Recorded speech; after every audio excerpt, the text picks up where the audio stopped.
Welcome to this clinical walkthrough on the angry patient case for UKMLA, brought to you by Mediate, your 24/7 practice partner. Okay, let's dive right in. We are tackling one of the toughest, but also one of the most high-yield stations you'll face in the UKMLA exam, managing an angry patient. Success here isn't about some complex diagnosis. It's all about structured, empathetic communication. So here's our roadmap to help you absolutely nail it. First things first, we need to completely reframe how we look at this scenario. This isn't your typical clinical test. Think of it more as a test of your ability to handle a communication breakdown, all while you're under a bit of pressure. So I want you to put yourself in the exam room for a second.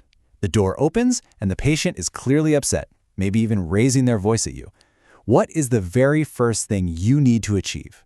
Is it getting a history? Is it trying to find a solution right away? Just think about that for a moment. If you were thinking de-escalate the situation, you are exactly on the right track. And that right there gets to the very heart of what the examiner is looking for. They're not searching for a clinical genius in this station. They're looking for a safe, professional doctor. Your empathy and your ability to stay calm are what's really being graded here. So how do you actually show those qualities in a structured way that guarantees you're hitting all those marking points? Well, you use a framework. And the one we're going to master today is called ILR Solve. This is your reliable toolkit for turning a confrontation into a calm, controlled consultation.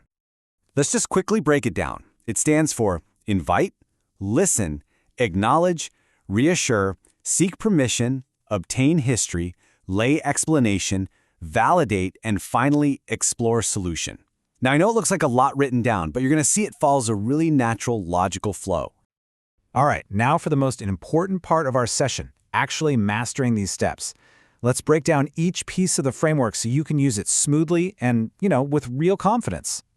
Everything starts right here. Your very first sentence sets the entire tone. The goal is just to create a safe space for the patient to tell you what's wrong. You're not jumping in with questions, you're just opening the door for them to speak. And here's a perfect way to do it. This phrasing is so respectful, it's open-ended, and it's not confrontational at all. It just shows you're there to listen, not to argue. I would honestly recommend memorizing a version of this that feels natural for you to say. Okay, so once they start talking, your only job is to listen. And I mean really listen. Don't interrupt, don't correct them, don't even start thinking about a solution yet. Show you're engaged by nodding, using little verbal cues like I see, and, this is crucial, reflecting back their own words. If they say, no one told me what was happening, you say, so you felt like you were left in the dark. It proves you're actually hearing them. Now, this is the turning point. After you have listened completely, you must acknowledge their feelings. This is where you start to really diffuse the anger. And remember, you're not admitting fault, you're just validating their emotional response. Then you immediately pair that with calm, professional reassurance. This phrase is absolute gold because it does both things at once. First, I can see this has really upset you. That's the acknowledgement. Then, let's go through everything carefully. That's the reassurance. It signals that you're now on the same team, ready to figure this out together. And remember, knowing the theory is one thing, but actually applying it when you're under pressure is something else entirely. You can practice this exact case right now and get objective feedback on mymediate.com. So, only after you've managed the emotion do you switch gears to gathering information, and you have to do it respectfully. Start by asking for permission. Would it be all right if I ask a few questions to better understand? This keeps the patient feeling in control and avoids them feeling like they're being interrogated. All right, now we move into the resolution phase. First, explain what you know in simple, jargon-free language. Second, validate their feelings again and give a sincere apology for the impact this has had on them. And finally, you explore a practical, real solution that you can actually deliver. This phrase is just incredibly effective. I'm sorry you've had to go through this, apologizes for their experience without admitting a specific error. And then, what I can do right now is immediately shifts the whole conversation to proactive, positive action. It's perfect. Okay, so we've got the framework down. But honestly, it's just as important to know what not to do. So many strong candidates lose marks by falling into really predictable traps. Let's make sure that doesn't happen to you. It really all boils down to this. On one side, you have the path to passing the station, acknowledging, listening, explaining, and on the other, the path to failing, minimizing, interrupting, and getting defensive.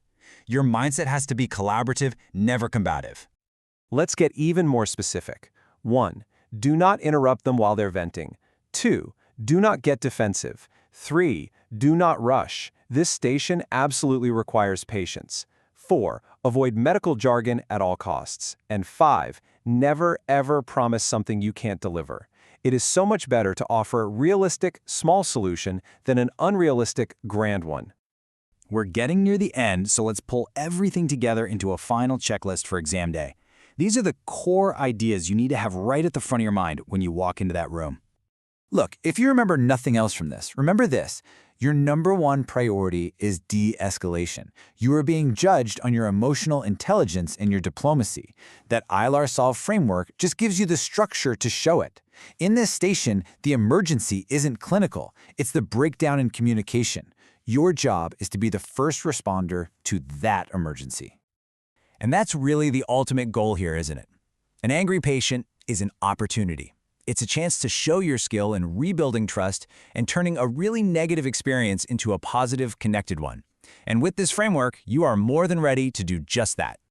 To put all of this into practice, you can work through this exact case now on mymediate.com.